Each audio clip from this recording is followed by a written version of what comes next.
Hello and welcome to Tales from the Team Car. This is a new series in which you will hear from members of the cycling team we have adopted, Nouvelle Cycling by Prendas. As well as these regular updates, you can follow the team on their website, nouvellecycling.co.uk, and I will be yelling about it on all the social media under @ChrisSidwell. The story we are going to create together will be beautiful. I hope you'll join us for the ride.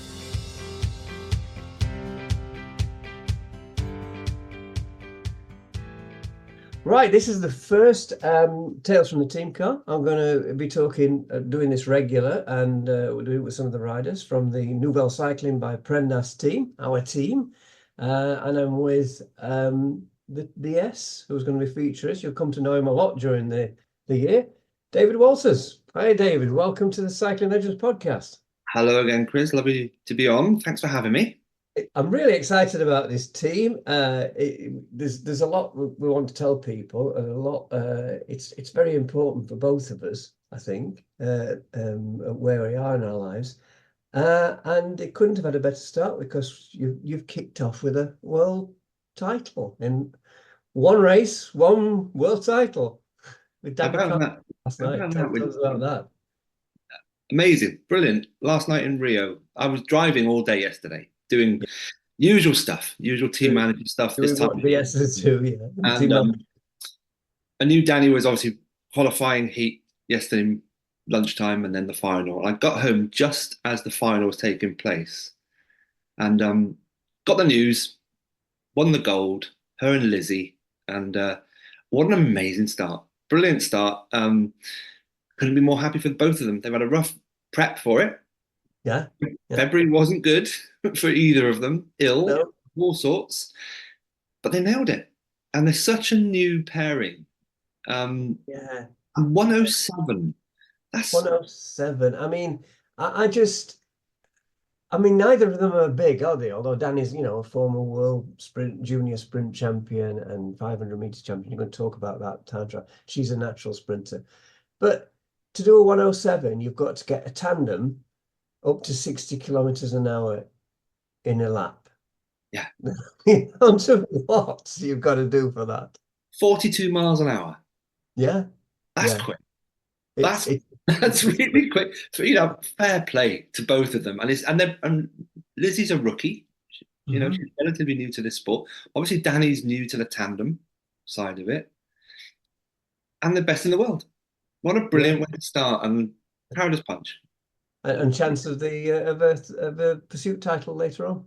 Pursuit tomorrow, 3K pursuit. From looking in, I've looked at the recording this morning, and looking in, they look to be the more aero of everybody from a layman's perspective.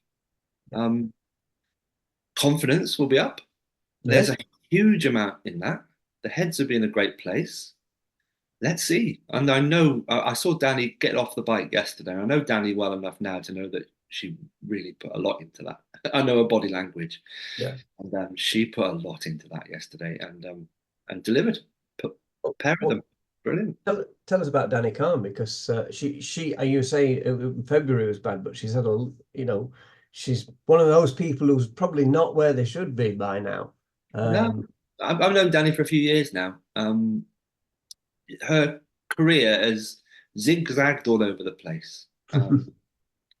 She rode for GB's junior, won world championships. Then stuff happened. I'll let her explain if she wants to later on in the series. She rode for Lotto Soudal in 2019. It didn't work out. Then COVID. She lost 2 years with COVID when it hit the pandemic, as everybody did. And she's still got it now. She's got the desire and the motivation and the resilience to do something. And it's one of the reasons why I wanted her on the team, which is essentially a youngsters team, an under-23 team. But having an experienced rider, someone with resilience, someone who's been there, delivered world championships, or she was 10th in the National Road Race Championship in a rotten day in 2022 up in Scotland. Yeah. First non-UCI ride that day. Yeah. She can deliver on the road race scene. Yes. She was 11th at Lincoln last year. She was disappointed with that. She won't mind me saying so. She missed Mm. the split. She wasn't firing on quite all cylinders, but she loves the sport. Yeah. She's a really resilient, experienced rider, and as a team senior rider, that's all you want. And also, we get on really well, and I want this team to be a fun place to be. I want to go racing with smiles on our faces, and Well, that's we're going to be spending a lot of time in the team car together, going here, there, and everywhere, yeah. and having an atmosphere of looking forward to going away amongst everybody. It's so important. It is. You can do you can. I mean, money can sometimes outweigh bad morale. Although it needs a lot of money to outweigh bad morale. But the fact that people get on together is just worth. It's worth 10, 20 watts for everybody, isn't it?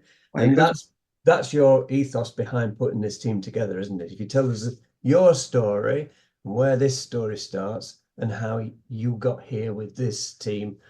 Nouvelle Cycling by Prendas. yeah, we it's so it's a long, convoluted story, really. Yeah, But well, we've but got all day. I was going to say, but everybody can sit back with a cup of tea. um, in 2009, I set up a men's under 23 team. Yeah, Four of us, including Ben Stockdale, Ed Griffin, Luke yeah, Dunbar. We had a laugh. We went around the country in a yeah. beaten up Peugeot 405, 120,000 miles. It was called the Slug. And we belted around the country doing races. Lucky enough to get some sponsorship from a company called Chorus and Novatech, and the two Andys at Performance Cycles helped out. And we had a really good time for 3 years. Hmm. And then riders move on as they do, they get Yeah. over age, move on. And Well, you won 2012, some races. Ben won. oh, well, Yeah, Christ, yeah, won first pedals and Perth yeah, Pedal 2009, brilliant. No, 2011, sorry. Um, Set us up for the season. We didn't need to do any other races. We got all the publicity we needed, and he rode it brilliantly, absolutely brilliantly. But Ben was a class act. yeah, it was. Still is, still is. Yeah, And then I was headhunted to go and be Exeter University's cycling manager. yeah, Sort of headhunted, sort of put myself in the right position, but these things tend to work like that. yeah, And the sport director at the time at the university, Nick Besant, he understood it. He got the yeah, plan, and we married up the importance of Bucks points, Bucks Championship, the university championships, yeah, as well as developing riders outside of that scene as well through the summer, because the Bucks tends to finish and fizzle out in May, the road race, just when the road race season is in full swing. So yeah. you've got to marry that up. But Nick understood that. We had a real crack at the team time trial first, and we split Oxford and Cambridge into when we got second place. And Right. team time trial was a great place to start Yeah, because it's manageable, timed yeah. effort, manageable. Practice it and do it. Mm. And I set up a women's section of the university cycling team, and realised that's the place I wanted to spend a lot of my time with, developing female riders. The Mhm. female scene in the UK was growing at the time, still is growing, but growing quicker. Back then, there was more scope to be slightly more innovative. And we had a whale of a time from 2015, sorry, 2012 to 2015 with the university. Emma Cockcroft was developing from rowing and Mhm. was on the track to do pursuiting because it's timed effort, Mhm. managed effort. She really enjoyed it, and she developed as a road rider. We developed the whole squad to be the best, one of the best university teams around. And then they pulled the funding, Yeah, as universities are wont to do. You know, these yeah, things, these yeah. things go in cycles like that. At that point, we were getting bikes supplied by the bike shed in Devon, the Hmm. change, and we're having Bianchis. Hmm. And I wanted to develop the women's team, Hmm. and I went to Andrew Griffin at Bianchi, Hmm. and I had a pitch and with a cup of coffee. And my first line of the pitch was, I'm thinking of putting together a women's team supported by Bianchi. And before I Yeah. finished, before I finished the word Bianchi, he said, "Let's do it." So I didn't have a pitch to pitch anymore because he read my mind basically, and he said, "Let's do it." And from that moment on, 7 years, Bianchi were our title sponsor. We built the Bianchi Dharma brand pre-pandemic and culminated in 2019, which was the second half of 2019 was as good a set of races to be involved with as I've ever been involved with. Yeah. The standard was extremely high. Tactical nous was higher than it is at the moment, in my opinion. Riders like Claire Steels, Becky Durrell, Joss Loudon, Abby May Parkinson, our riders like Emma Cockcroft, George Pancho, Jen Powell, Sarah King, Charlotte Colclough, Beth Taylor. We were competitive. Yeah. And we really You enjoyed got some it. good results. You got some very We good did. results. And Jen got podium at Tour the Reservoir and at Rydale. Yeah. But Emma was ever attacking, Yeah. as is her way. Georgie was fantastic on the climbs. We had a really good time in 2019, and we attracted some decent budget for 2020, and we expanded the team in 2020. In my opinion, we've had the strongest team in the country in 2020. But obviously, 2020 came and blank year, total blank year, and then momentum's lost, and quite rightly, people move on. Yeah. Emma, for example, wanted to move on and do Ironman, and she proved to be a star at Ironman. So in 2022, post-pandemic, we started or rebooted, started afresh. Alice McWilliam had a stellar year with us. She won Curlew Cup, second at Lincoln. Tammy was developing as a rookie, came into the team, worked extremely hard with Tasha and Alderney Baker for Alice in the races. And we were on it again. So pre-pandemic, we were great. Post-pandemic, we were building something. And then I got struck down with something in the summer of 2022, which changed my world. Yeah. I suffered an isolated generalized epileptic seizure out of the blue. No signs, no history. Just woke up after an episode surrounded by 4 paramedics with an air ambulance. And long story cut short, I had to stop the team. And it's been 18 months since then. And it's only fairly recently that I'm fully signed off to jump back on it. Yes. Tried something last year, didn't work out. Yeah. Came back too early. And I didn't want to burn myself out again. Yeah. The epileptic seizure was, nobody knows why it's brought on. There was no cause found for it, was there? No, no signs. Had MRIs, had lots of tests, MRIs, ECG, no, ECG, the whole lot. And it could be anything, they say. Could be a factor, bound to be a cumulative effect of everything. So it's been 18 months of difficult times, working out what I want to do, how I want to do it, where best I can spend my energies. And for better or worse, I'm still a cycling nut. I'm still a fan. Yes, you are. And it asks a lot of us, this sport, in all sorts of ways. But with this new project, I think I can share what I've learned over 16 years and really enjoy ourselves on the road and go racing and see how we can develop young riders into people who are ready to go on into bigger and better things. But it's developed from that as well fairly recently because I'm begun to see that we can offer more than that. I think we can offer a place that we can develop mechanics for race teams. We can develop team managers who are thinking of post-racing career.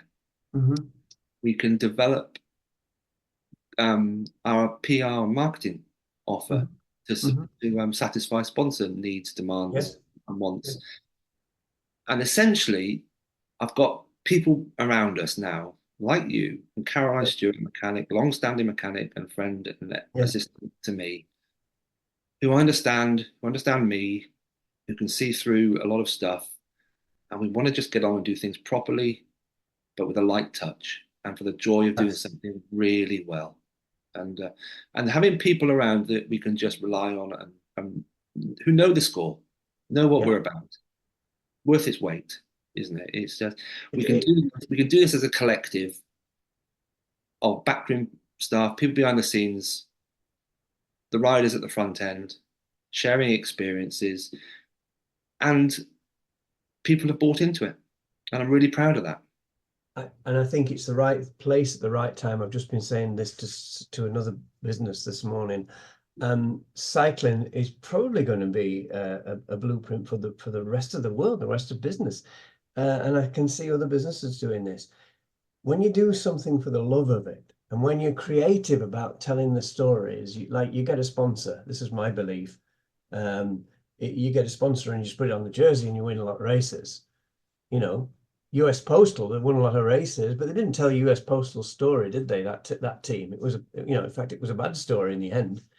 But we want to tell stories for people. It's all about the story.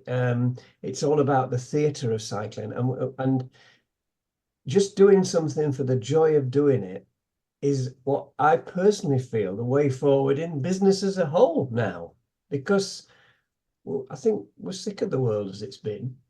Mm. And I think cycling has really got to this point, and you can see it in the World Tour now. You can see it in the World Tour. We talk about Tadej Pogacar a lot, but he's just racing for the joy of it.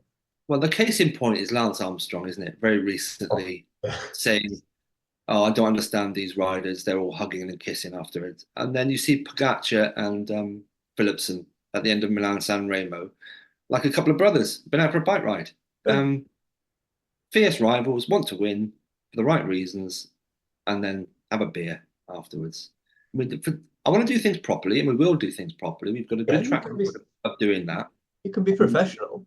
We know what we're doing. I'm experienced enough now. I was going to say old enough, but I'm experienced enough now to We're know. not old. No, none of us are old. None of us. Experienced. Experience. I understand the operational side of a bike team. Yeah, I can do that. yeah. I know what we need to do when we need to do it. Um, so that I can take care of. So it gives a chance to be a bit more creative with stuff that we're doing away from races, or I can spend more time with riders, for Mm, example, if and when the time comes, yeah. and just do things really well, but without the pressure of press releases going out saying we're the next big thing. Yeah, that's it. You don't just send out press releases. That's my belief in PR. You contact people and you tell a story and you Yeah. provide a story. What's your way as a manager? What's your ethos? How do you manage a cycling team? Um, I'm light touch, I think, Yeah, been described as. yeah, Very collegiate, I think. I like yeah. to get people's buy-in for things. I'm not dictatorial, and I'm not a shouter and a screamer. Hmm. Um, there are plenty of those around, and I don't think that works. I've seen it in the No. car parks around the country, and it's not the way anybody should behave, shouting at riders. I believe that the riders put enough pressure on themselves to Yeah. perform. I'm and Caroline and everybody else involved in the team are here to provide energy, Hmm. support, knowledge, suggestions. And yes, when the time comes, you can say, we need you to do this in this race because we're targeting this, for Hmm. example. Then we'll talk it through. But I'm very much, I'm hopefully, I'm very much here at all times type of manager. And I see things from a rider's perspective, having raced for 20 years. Try and see things from a rider's perspective and think, oh, that was good. I loved it when that happened, or I didn't like that bit. And I'd always try and take the view of if I can make their jobs of riding a bike and racing a bike that much more enjoyable, easier, take away the stresses of logistics organising various bits and pieces. But my ethos is very much we're in this together, and I'm not a boss. I'm here as just another part of the team. I'll work as hard behind the scenes as riders work in their training schedules, Yes. but I'll make sure that the platform's there ready to go. And they'll have, hopefully, everybody sees the confidence in having been organised. I mean, I've got all the hotels reserved for now until end of September. So I know where we're going to be, when we're going to be. We've got a lovely race program lined up. And I want the riders to understand, and they do, the riders we've got this year really get it, that we don't try and miss steps. We just go through the processes, understanding what I've learned over time, looked, listened, been informed, talked to some good people as well, taken on board some really good advice, and seen some bad things going on. Hopefully offer some best practice out of this. But I want us to have a cracking team atmosphere. Yeah. And we do generally, well, also I should say, we have been generally and genuinely the last team in the car park.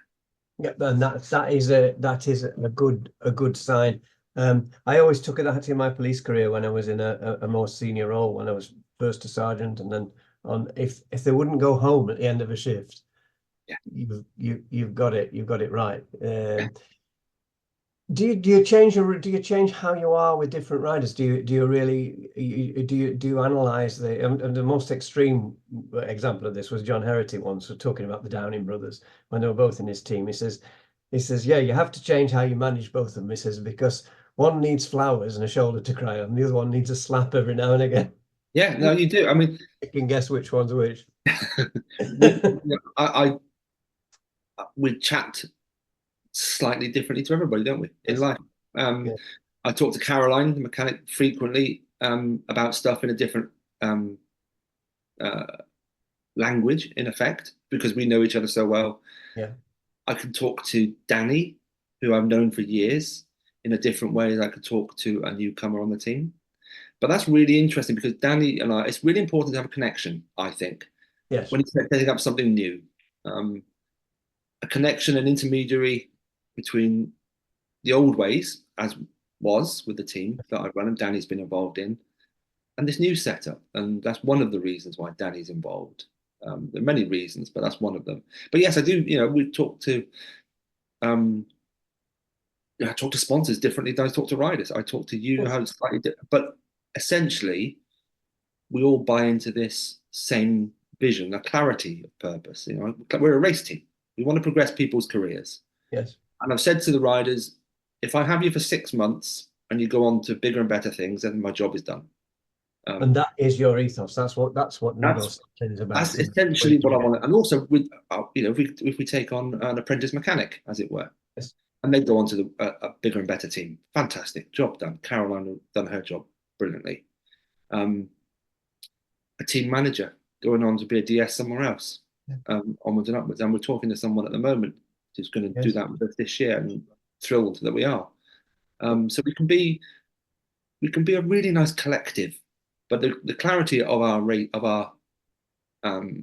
project is that we are developing riders to be at their best place to move on. And you talked about best practice yes. a bit back, and I think there's a lot more teams are running best practice in the World Tour and everything now. Yes. But you've seen some recent examples there wasn't best practice in women's racing, haven't you? Yeah. For example, last year, Zaf cycling is a Cordon Rago, brilliant figurehead for the team. Yeah. The whole thing collapsed within a couple of months, and that happens way too often. Yeah. And the women's professional scene is still latent. Mm-hmm. When you've got teams like SD Works pulling out of races because of injury and illness, mm-hmm. it shows that the depth isn't there, even at the world's best and biggest budget teams. That's something we need to look at. And I'm sure I know it is. It's out of my pay grade, but you notice that at that level, and you think we're still developing this. It's Hmm. still in process. Hmm. Uh, and we're way down the ladder from that. But what we want to do is we're a race team, and we want to make the best amateur riders ready to step up. Yeah. And we're starting small, Yeah. and that's deliberate. We're starting small. We're nimble. We're under the radar. Less so now. We've got a world champion on our team. Yeah. So yeah. But And our race season, we're not going to miss out steps. We're not going to put riders into races that they're not ready for. There's no. a lot of that goes on, too much, and that drives me mad. Tell us a little bit about the team. Some of the names. Danny, obviously senior rider, we know about Danny. Yeah. She's been around the block, done her thing. She's going to be a mentor, uh, senior rider, mentor. Whilst she's still extremely competitive, and she could be right up there in races. We've got a selection of riders from around the place, and in no order. Alicia Wells, Hmm. Australian. She contacted me when we went live with the news that we were starting an under 23 team. Hmm. She actually saw it. The story goes that the announcement went out on Twitter and Instagram, and um, Next G, the Narvans team, Hmm. retweeted it and said, "Nice to see an under 23 team elsewhere beginning to develop." Alicia picked up on that and dropped me an email. Yeah. What a lovely story. Yeah. That's a community working. Yeah. That's Power of social media for the good. and connection, just stuff, information being shared. Yeah. She contacted me, and I'm honoured, thrilled that she did. Australian international, 21-year-old, 22 in July next year, I think it is. Rode Tour de l'Avenir last year for Australia. Spent some time in Europe, in Belgium, Netherlands last year. Come over to the UK to stay with her aunt and uncle and see what she can do with the team. Given free reign, basically. Some chances to show herself Yeah. with some support. Yeah. Fantastic. Great story. So she's our most experienced under 23, in Right. effect. Yeah. A lot of the time she will be a protected rider. Yeah. And we'll see how it goes. There's no pressure on her shoulders. If she can do something and we can help her move on, then job done. That's brilliant. We'll see. She's going to get all the opportunities to be right up there. And Yeah. we'll support, we'll help, we'll do everything we can. So that's Wonderful. Alicia. We've got Yeah. a New Zealander coming Yeah. across to ride for us. I've had a couple of New Zealanders on squads in the past, and I've got a nice relationship with someone who works for Cycling New Zealand as a what was a development coach, who's now, I understand, a pathway manager for women's cycling. And lovely relationship. And a New Zealander contacted me. She was seventh in the Junior World Points Championship. Yeah. So she's an endurance rider on the track with a kick, and she's Yeah. developing a road career. Yeah. So again, coming from New Zealand, staying with family in the UK, and riding for us. I mean, that's huge commitment. That's huge effort, and I'm honoured again. Yeah. Brilliant, brilliant story for young. And she's 19, ready to go, and she is further down the ladder in terms of experience. But that's exactly where we want riders to come and start with us. Yeah. Spend a few years with us and develop your skills. Keep moving forward. Hmm. Brilliant. Erin Avil, under 23 National Series champion, rode for Team Story for Barney and Yeah. Sarah last couple of years. Very talented all rounder. But Yes. looks under 23 series champion in the UK. Obviously something there. A case again of building experience, building tactical nous, building experience, having a really great time doing it, and being in a place where there's low pressure, low expectation while she develops. Yeah. And the same goes for Freya Whiteside, who is a cyclocrosser in essence, Yeah. who's developing on the road. She was third in the Colne Grand Prix last year. Mm. So she's obviously got something there. Yeah. And she's coached by Nikki Bramier. Says nice things about her. All Yeah. rounder. Again, let's see how things develop. Low pressure environment. Absorb everything that's going on. Pick people's brains. Lean on Danny. Lean on Alicia. Lean on me, Caroline, and whoever. and we'll have a really good time. We did have a sixth rider. Unfortunately, she had to pull out for personal family reasons, which is fine. That's the right thing for her to do for this year. So we will expand, but we're not going to rush into it. And your program, you've got the first few Yeah, months of that, haven't yeah, you? really nice race program. As I said before, we're not going to miss steps. We're not going to throw ourselves into races whereby we're going to get our heads kicked Yeah. from kilometer zero. So it There's doesn't help at all. It doesn't develop anybody, does it? we've all been there. That time will come, no doubt. So let's not rush into that scenario. A lot of our effort this year is going to be pitching ourselves against what I think is our peers, where we should be, which are Dutch national and Belgian national club teams. Yeah. That's our level. People like Schneidel and Restore and Multum and people like that. So a lot of effort going into racing abroad, where Hmm. fields are slightly bigger, racing is slightly more developed in terms of tactical nous, and depth of talent. Hmm. My belief is better Hmm. in those countries. But we're not going to go and try and do things that we're not ready for. So, Yeah. week tomorrow, Easter Saturday, we're racing Volta Limburg Next Classic. Hmm. First round of the Dutch National Elite Series. There will be a smattering of pros, of SD Hmm. Works and Jumbo and Lotto Destiny riders, and they can clear off. um, the rest of the race, 120 odd riders, are going to be our peers, what I Yeah. regard as our peers, and we'll see what happens. Yeah. But it's a really great way to start our season because it's a lovely part of the world to go racing your bikes. Yeah. Lovely organisers, been really helpful. Um, we've done it a couple of times. Alice was 17th there in 2022. Getting a move, getting a split, you never know what happens, but it's just a great experience. And it's a weekend away. Because we're racing on the Saturday, the Sunday is Tour of Flanders, so we're going to go and watch Tour of Flanders on the Sunday. That's great. Great fun. What Yeah. great fun. What a great way to start a season. Great weekend. Road trip, isn't it? Beautiful road Yeah. trip. Yeah. And we built a race program for the first couple of months of the year. We know exactly what we're doing. We've got 3 races abroad, Netherlands, 2 in Belgium, and a couple of very good races in Britain, East Cleveland Grand Prix and Lincoln. Yeah. So there are races spread over the coming 7 weeks or so. Yeah. That gives us opportunity to develop as we go Yeah. and to see where we're at, pick out a couple of targets, try a few things, looking around, chatting away. I know roughly what to expect in terms of the UK scene coming up. Yeah. But we're just going to really enjoy it and develop ourselves step by step and So, do so things properly. So subscribers can that have been listening to this can see where you're going to be able to see us. Be able to see the team East Cleveland and Lincoln in the UK. Please come and support. We're going to set up a way through the podcast that you can support the team directly and financially. If that's okay with you, David? That's more than okay.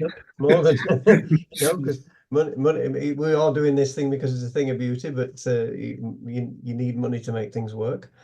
For this first year, have you got a criteria that you judge a success, or is the success just the pure enjoyment and seeing what happens? What is the thing for you, the adventure, the process of finding out what's going to happen with this, or is there a feeling where you look back and say, yeah, we did right? Both. It's both. Both. Yeah. It's having a really good time doing what we do well. Yeah. And by doing things well, we have a really good time anyway, to my perspective. But I'd like to get a rider or two up the ladder Yeah. at the end of the year. I'd like to win stuff. Yeah. We're in this results-based business. Yeah. I'd like to win stuff. And one of my tasks this year is to place 1 or 2 riders, if they're ready, further up the food chain. Yeah. But to make sure that they're ready for it as much as we can. You know, you're never going to be 100% ready, but be as well informed and as ready as anything, because it's a big step. What was it? Pantani said he ceased to become a cyclist when he signed his first professional contract. Mm-hmm. Yeah. Yeah. That's always stuck with me. um, That's and that says a lot. that's That how it was in those days, wasn't it? yeah, you become a commodity, you become used and abused, Mm. and it's very easy to then fall into bad habits. And you see what happens when Yes. people fall into bad habits. But I'd like to think that we're knowledgeable enough, and we've got some good enough people around us, within the project, involved behind the scenes as well as in front of the front of house, Hmm. that we can enable our riders to be ready to move up. And we're putting things in place. I'm conscious that there's work to do in terms of making this a pathway, a proper pathway, to use modern language, Hmm. and have an exit strategy for riders. And Yeah. and that's in hand, and we're working on that. So if we have a rider with us for 6 months and she moves on to be a fully fledged professional rider, Hmm. then hopefully we've played our part Hmm. positively, and she looks on us fondly, and Yeah. we've become a really good place to be. Success is people coming back for more, isn't it? Yeah. Yes, it is. Whether it's themselves coming back for more or they're recommending you to Yeah. people. And That's if we can do that, we had, relationship with Bianchi for 7 years with Andrew. yeah. Yeah. Must have been doing something well. Yeah. It was, No, you it were. was, You definitely and, were. and you and I go back 2008 or so. Um, And here we are again doing. And like you said at the start, this is an interesting time in both our lives to do stuff Yeah. with, and it's important. It's important to do things well and enjoyable. And for better and worse, cycling's got us. it's, it's Well, yes, yes. I mean, it's had us both from being kids, but I still think it's a wonderful place to work in. And there was times when certainly at the top end there was um, pro cycling has changed, and that's one of the things that gives me heart for even the top let end. Um, is the spirit of racing is different, the spirit of teams now, and I think that will change in the country, and I think that will change in business. And it's certainly why I'm doing the business things I'm doing now is to do something beautiful and make something. When you say how do we judge it as a success, you you know yourself when you're on your own what's been a success and what mm, hasn't. mm. And Yeah, yeah, that's been a great introduction. yeah, Um, yeah. and Looking forward to this. This will be interesting because as we go, there is stuff going to happen.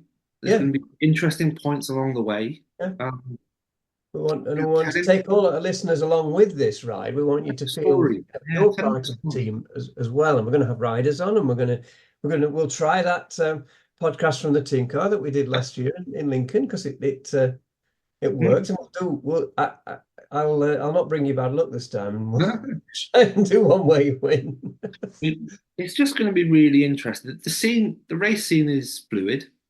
Yeah. Um, there's opportunity out there. Mm. Um, we've got a lovely setup. We're a startup, but this is my third incarnation of a team, Hmm. in essence. The pre-pandemic with Bianchi Dharma, post-pandemic as Bianchi Huntmore Velo, and then curtailing that out of no control of my own. Um, and now this, and it's new, it's nouvelle, it's a Yeah. cliche, but that came to me. And we've got, Well, it's a great name. I mean, we did deliberate for a long time, yeah, didn't we? but it's also there's method in the madness Yeah. with the marketing side of it and the branding side of it. It's not just plucked out of nowhere. There's a No, plan. no, there is a plan. Yeah. There is a reason for this. And it's just interesting times. I think the racing scene next year, well, sorry, in 2025 is going to look an awful lot different to the race scene in 2024.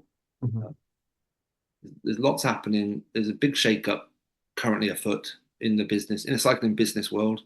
Mm. See how that all Especially manifests. in the UK, especially in Yeah, the UK. yeah, how Yeah. it manifests itself. The racing scene is trying to reboot itself, and Yeah. fair play. The everybody's been involved in that. It's going to take a while in the UK. things to settle, if that's the right word. Mm. And things will look differently. And it's just going to be an interesting time to see how riders who have come into, for example, Freya is 18. So COVID for her was middle of school years. Yes. And that's a different outlook altogether. She's had a different experience. But Erin on the team missed her 2 junior years, basically, when COVID, 2020, 2021. So that's an interesting dynamic. That's an interesting thing to work through and talk to her about. It's a really interesting time currently. It must be, and I'd like to explore that as well, because when it's a quarter or an eighth of your life, those 2 years, perhaps as you get older, the 2 years don't seem. I mean, it was a drag, and my 2 years was particularly bad. But I wonder how because it must feel much longer when you've got that different perspective of time. When you're only 20, it must seem far longer. Yeah, and you've had opportunity to explore that. Yeah, and fair play to somebody like Erin for being motivated to push on through. Yeah, and to do it. You must have a love of the sport. I know she does. Yeah. And it's just a very interesting time. I mean, I started my team just as Credit Crunch hit back in and that's ancient history now for a lot of people. 2008, 2009 is a long, long time ago. Well, bad times financially can be a good time to set businesses up. If you knowledgeable enough, you've got enough insight, you can be creative, and don't just follow the norms,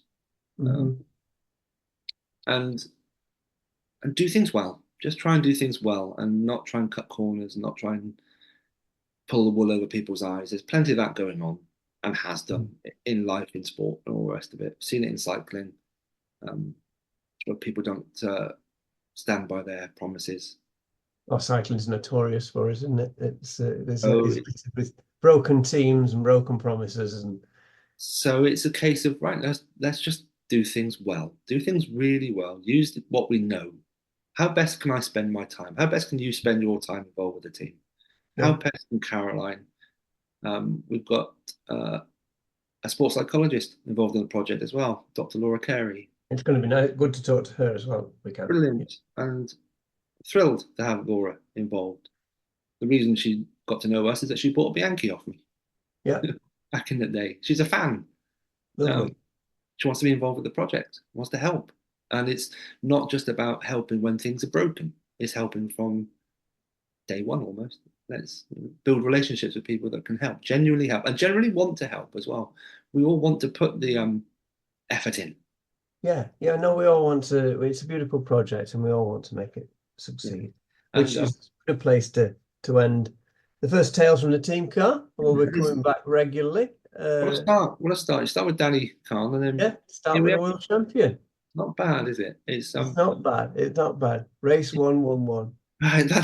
You want to get on the team car? It's the only time we've had a number on the back of one of our riders this year.